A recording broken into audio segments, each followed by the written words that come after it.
Big up Kyle Kulinski. Big up Kyle Blood Clark Kulinski. It's overwhelming. Rogan now losing sleep over Trump's failures. Yeah, let's play this. Are talking about this new Joe Rogan clip that dropped, and there's a lot of chatter about it.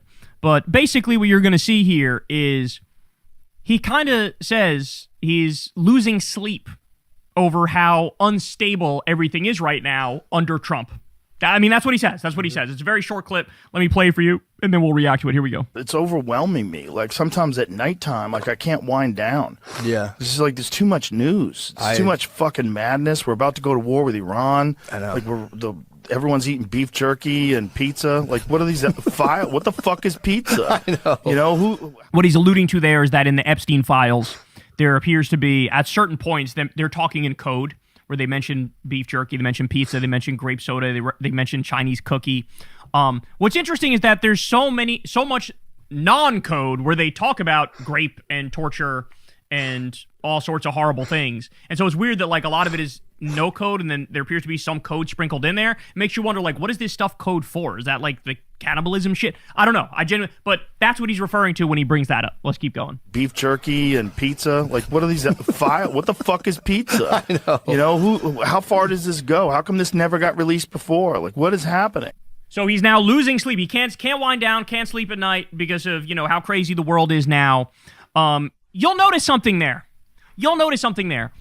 He didn't mention Trump. He didn't say the word Trump. Mm-hmm. At no point did he say the word Trump. Mm-hmm. By the way, I've now seen a lot of this particular podcast, and I regret to inform you, he still definitely doesn't get it. People are using this to try to say, see, he's starting to get it. He does not get it. He does not get it. The admission here is, like, there is an embedded admission that Trump is so fucking horrible that now I'm losing sleep. That's the subtext, right? But in reality, he's still... Like, I believe it was in this same podcast. He called Zoran Mamdani a psychopath. Yeah, that's the thing. Powerful bunch. Yo, big up Sizes. Appreciate it. Big up Sizes. Don't virtue signal to me about who hates these comedians more. The first time I went hunting, I imagined it was Brian Callen in a furry costume before I blew that rapist deer's lungs out of its ribcage. Exactly. Great reference. Great fucking reference. Great fucking reference. Big up Sizes. Brilliant reference. I got the feeling with Rogan, he still is very hesitant or reluctant to blame Trump for anything. That's the thing.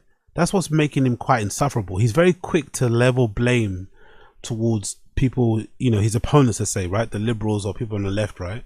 But he's not very quick to accept any type of responsibility or blame or heap it towards Trump's side of things when things go wrong, He's very quick to make excuses or to not even mention it, to act oblivious, which is really fucking annoying. But I guess it's the way that he is nowadays, isn't it? You mean the guy who literally just succeeded in getting the rent board set up that he wanted, which means he's going to be able to deliver on freezing the rent? Mm-hmm. The guy who is delivering on universal childcare, that guy, how he already got the governor to sign on to that guy, the guy who ordered a deep cleaning of the subway system, which is based as fuck in the first time ever, that guy, that's the guy who's the psychopath, the guy whose approval rating is fucking sky high and going up on a daily basis, that guy's the problem. Meanwhile, you got nothing to say about Trump. This is the thing about Rogan that is now getting under my skin to the point where I can't fucking take it anymore. You know who has more integrity than him? Andrew Schultz. Andrew Schultz is doing laps around Rogan when it comes to integrity, okay? Tim Dillon is doing laps around Rogan when it comes to integrity. Because now they're naming Trump. Mm-hmm. They're specifically calling out Trump, and they're saying, here's the shit he's doing that's fucked up, and everybody knows this shit is fucked up. And by the way, oh yeah, he's in the Epstein files, and he's trying to cover for the pedophile cabal of billionaire grapists, okay? Tim Dillon, every show is about the Epstein files now, and he literally said about Trump, quote, he's guilty. He's guilty, he said, about Trump in the Epstein files. And here you have Rogan, who's still walking on fucking eggshells. Why, ladies and gentlemen? I told you. It's because we covered this the other week. Definitely check it out if you haven't. Rogan talks to Trump on the phone, bro. He texts with Trump. He talks about how Trump will use the effects that they have on iPhone. When you send something, you can make it like big. You can make the text big. Trump will use that. He giggles at This is how the president texts. He uses the big thing. He says, America's respected again. He talked about Trump himself in an interview. Said, I just talked on the phone to Rogan the other day. Really great guy. Love that guy. Great guy. Nice guy. So why are you... Big up Andrew W. I didn't want to like Kyle at first, but he keeps telling the truth. It's impossible not to, especially when he goes in on Rogan. Kyle Kulinski is probably the closest version to us, randoms in the stream chat, us trolls, whatever. He's the closest version on a big platform, just saying it as it is. You know what I mean? He gets loads of views, 2 million fucking subscribers and shit. He was a former guest on Rogan of quite a few. I think he went on Rogan like 7 times or something. This is a big deal that every week he's dropping a video eviscerating Rogan, calling him out for his hypocrisies and his bullshit. I quite like it because he was a former ally, a former friend, a kind of, you know, confidant. Maybe they kind of aligned politically, but since he's seen Rogan kind of go off the reservation, he's been quick to really call him out on shit, and he says it with a lot of oomph, you know, with a lot of oomph. And he's quite psychotic about it as well. I quite like how he's really unhinged about how much he hates this current version of Rogan. I think most of it comes from because he's a fan. I think he's a fan like us, you know. I think he's a fan, or he was a fan like we were. So it's probably hurting him deep down to see Rogan be turning into the person that he's turning into right now, you know, right in front of his eyes. So I love that he really, really goes for it with Rogan. Why is Rogan lagging so far behind even other people in the Rogan sphere? It's because he's in the club. That's what you need to understand. Elon Musk is in the Epstein files begging to go to Grape Island. He's begging, humiliating himself. Rogan hasn't fucking mentioned that. He's not going to fucking mention that. He's already had Elon on his show 1,000 times. He's probably going to have him on more. He'll either continue to say nothing about it, or he'll lie about it, or he'll let Elon do his own ass covering, or he'll spin it. That's what's going to happen. So yes, the same guy who had on Jeffrey Epstein's personal chef and didn't ask him a single question about Epstein, the same guy who had on Peter Thiel, who also was an Epstein associate and then lied about his relationship with Epstein to Joe's face.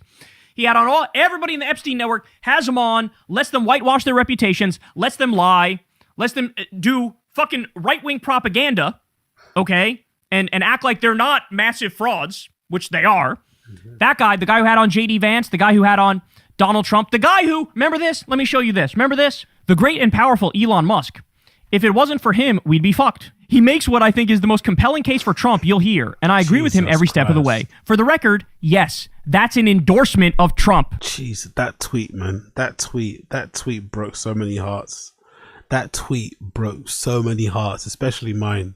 Like, oh my God, no. Not even because of the Trump endorsement. I just didn't want Rogan to be overly political. I wasn't really a fan of when he was like super on the Bernie thing. I just didn't, you know what I mean? I just didn't want Rogan to be overly political. Just stick to what you know, bro. Conspiracy theories, aliens, Irunaki, fucking Gobekli Tepe, UFC. You know what I mean? Stick to what you know. Like, stick to what you know, bro. I wasn't even, honestly, I was one of the rare ones. I didn't really like even the fucking Bernie Sanders loving. Stick to what you know. Stick to what you know. Don't get, like, he was actually great when he was, remember there was a time where Rogan was staunchly anti-politics on his podcast. He'd never get any politician on. He'd have guests talk about politics, right? Regular people could talk about politics, but he'd be staunchly against having politicians on his pod because he said he didn't want them to, like, co-opt his platform and use it to kind of, like, sway something, or, you know what I mean? Like, he didn't want to be used as a pawn, right? He didn't want to be used as a pawn. He didn't want to, like, powerful, you know what I mean? Bunch. And then look what's changed. Malik says he will lower taxes, but I like Baal's foreign policy. Fucking hell. So, I can't even do it because my fingers are fucking bust up. But, you know, yeah. Big up Asada Z. Oh. Joe Rogan said, that's an endorsement of Trump. He's responsible for this feeling that he has where he can't go to sleep. He's responsible for the world being in this shape. He's responsible for the upcoming war with Iran. He's responsible for all of that shit. He did this. He built this. There was a moment after the election, if I'm not mistaken, I believe he sort of almost took credit. Like, maybe I'm the reason that he got elected, because I got a bunch of, like, young men out there to go vote for him, patting himself on the back for it. Well, he was at the motherfucking inauguration, y'all. He went to the inauguration. By the way, looking back now, big up Tim Dillon. That's my guy. Tim Dillon's decision not to go to the inauguration is looking great in hindsight, isn't it? Tim Dillon turned down the opportunity to go to the inauguration. Tim Dillon deciding not to go to the inauguration was a genius move. Genius move looking back now, because those images are going to age so badly over the course of history. Those images are going to age so badly of Donald Trump. So that's why Rogan's not out there going, hey, hold on, I thought he was anti-war. I thought he was against war. Why is he starting a new war every other week? Why did he illegally abduct Maduro? Why is he stealing the Venezuelan oil and putting it in a personal bank account in Venezuela? Right? Why are you doing war with Iran? You already bombed them once. You're going to bomb them again? I thought you were the anti-war guy. What's going on here? Wait, I thought you called out Hillary Clinton for corruption all the time and the Clinton Foundation for their corruption all the time. Why are you doing these crypto deals all over the place and doing deals with the Saudi government and the Israeli government and violating the emoluments clause of the Constitution and taking all this money from foreign governments and doing their bidding? Why are you giving secret AI chip technology to foreign countries in exchange for $500 million? What are you doing? He's never gonna do the full turn ever. Why? Because again, he talks to him on the phone, he texts with him. It's the exact same with fucking Elon Musk. It's the exact same with JD Vance. Dana White, who's his boss at UFC, is another one of the top Trump people in the country, snuggling up to MAGA. And so he's cooked. He's cooked. You go watch the full Rogan podcast, and you will see very quickly that whenever something goes viral of him like mildly criticizing Trump, he will never actually bring up Trump's name, and he will always pivot back to shitting more on the left. Now, I'm not kidding. I think it was in this same podcast. He says that all of the ICE protests, that they're not organic, that these are paid protesters. Yeah, I don't get that, by the way. What do you think that's about? Is that like a right-wing talking point? People let me know in the stream chat. What is that? Why does he always say that? Whenever there's a anti-ICE protest, especially if it's really well attended and they're going for it, they're protesting, there's signs, they're banging pots and pans outside of the fucking hotels where they think the ICE agents are sleeping at. They're really, especially that one in Minneapolis or whatever it was, at Minnesota, wherever it was. Like, why does Rogan always say those anti-ICE protests are always fake? Why does he not believe that people can mobilize in large numbers and fight against something that they don't agree with or protest against something like that? He always has that argument. Oh, that's not real. That's fake. That's fake. That's fake. Paid actors. Huh? Every single, maybe some could be, but why is it that every single one is? And I get some could be. I'm not going to deny that some protests could be filled with paid actors, right? I'm sure that's the case. I can't not rule it out. But why is it all of them? That nobody actually is organically out there protesting. And he literally says, I'm not kidding about this. They get paid to protest, and they're given these machines that record the decibel level of how loud you're protesting, and if you get over a certain amount, they pay you more. He said they pay you, and if it's colder than normal out there, they pay you more. He's got this whole, because, why would anybody be against, masked secret police who are basically the Gestapo and Trump's paramilitary, murdering innocent people in the street and rounding them up and sending them to concentration camps and, totally disregarding the Constitution and totally disregarding their human rights and civil rights. Yeah, big up on 10 toes. I'm the same, brother. Don't feel bad. I'm the same on 10 toes. I'm the same. I was heartbroken with Rogan when Rogan tweeted that too, man. I was a huge fan of Rogan. I was in college and he helped me think more critically. Same, and look at both ways. He seemed malleable, egoless. That's the thing, a great point. Egoless. Yeah, and also open-minded. That's what I really liked about Rogan early on. He was really open-minded. He'd have on like the most, you know what, Rogan was at his best? Rogan was at his best. Rogan was at his best when you would have a super right-wing person come on and you'd be open to listening to their opinions and point of views and worldviews and maybe having a back and forth.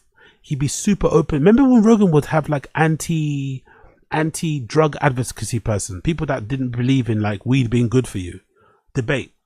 People that believed, like that one guy, remember that one black guy he had on? Legendary episode, by the way. Legendary episode. Big up that guy. I need to buy his book. Remember that one black guy he had on who was like a drug advocacy person, and he advocated, and he basically was saying that doing heroin daily is not a bad thing. Remember that guy? He's like a super fan of drugs. He's kind of like my spirit animal. You'd have that person on. You'd have a person that was pro, I don't know, gay marriage. Someone that wasn't. You'd have someone that was an expert in fucking ancient Egyptians and stuff. You'd have a conspiracy theory on. Like, that was when he was the best. He'd have like all these people that kind of had contrasting points of view, but he'd provide them with a platform, opening the conversation long, where you can kind of really explore the ideas, go back and forth. That's why I loved him too. But then he got to a point where he started to like get very close-minded. which is really anti-Rogan when you think about it.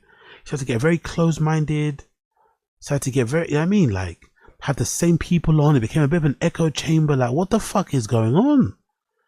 And by the way, we've lost him, by the way. In case anyone's wondering, we've lost him. There's no coming back. Rogan's not ever going to come back.